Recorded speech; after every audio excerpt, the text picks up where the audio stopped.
In today's Tactical Tuesday episode, I'm going to go over to promote or not to promote, that is the question. In the early infancy of the game, promoting my Digimon from the raise was something I always did without a second thought. Mainly because my mind equated raising to pushing more bodies on the board and getting extra draws if I had that rookie in hand. Hindsight, while this is true, there are certain builds and board states that can punish you for pushing that level 3 out of the raise. And with the BT4 format, this was something that I commonly did. And this is where Green would always push that Digimon out of the raise, use Lilamon's effect to suspend my Digimon, 1-cost Evo, Digizorb Evo, then Nidhogg my board. Playing a lot can help you not just learn different builds, but also when to promote and when not to promote. For BT5, Lord Nightmon was another one of those decks that could wipe out your board under the right conditions. If you chipped away one security, they could easily Blinding Ray and place not one, but 2 Digimon with Lord Nightmon if Angelomon was its evolution source. Dropping a Nightmon and a Starmon?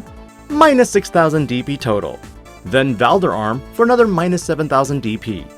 Twice. Moving into BT6, Agumon Bond of Bravery and Gabumon Bond of Friendship became the competitive decks that people were playing. Combining Rookie Rush fast chips with a really big finish that could push your Digimon back to your hand or just delete it was a problem with promoting.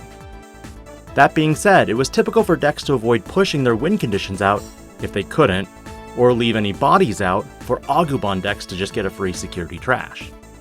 With BT7, many Digimon can be played in different colors that can affect your Digimon or your Digivolution stack.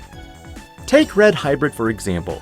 If you choose to leave your Digimon vulnerable out on the battlefield, and they happen to have, Atomic Blaster or removal cards like Gaia Force, they'll be able to delete your level 4 or 5 Digimon on their turn if you choose to check security. Blue Hybrid has the potential to bounce your Digimon to hand, or even strip it of evolution sources and stun from attacking or blocking for the turn.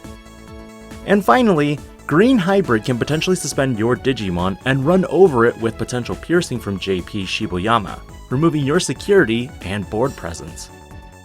I'm not telling you to leave your Digimon in the raise until you're ready to go. But that being said, Jesmon commonly did this in the last format to keep its perfect evolution stack with Starter Deck Greymon, Savior Huckmon, and a delicate plan if necessary.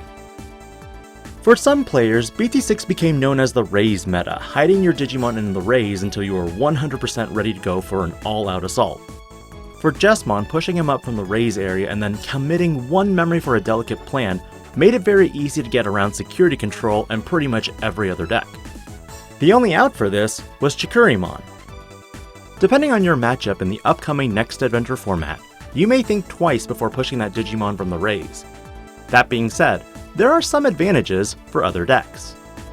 If you're playing Red Hybrid against blue decks for example, maybe you don't really care about the fact that you'll lose your evolution sources if you have vanilla hybrids when playing against blue.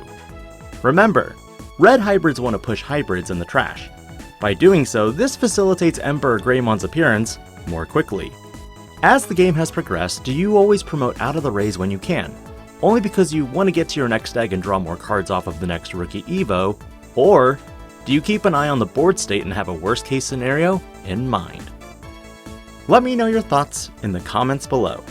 And remember, if you enjoy this type of content, please consider subscribing to the channel and hitting that notification bell. This is Digi-Panda, logging out.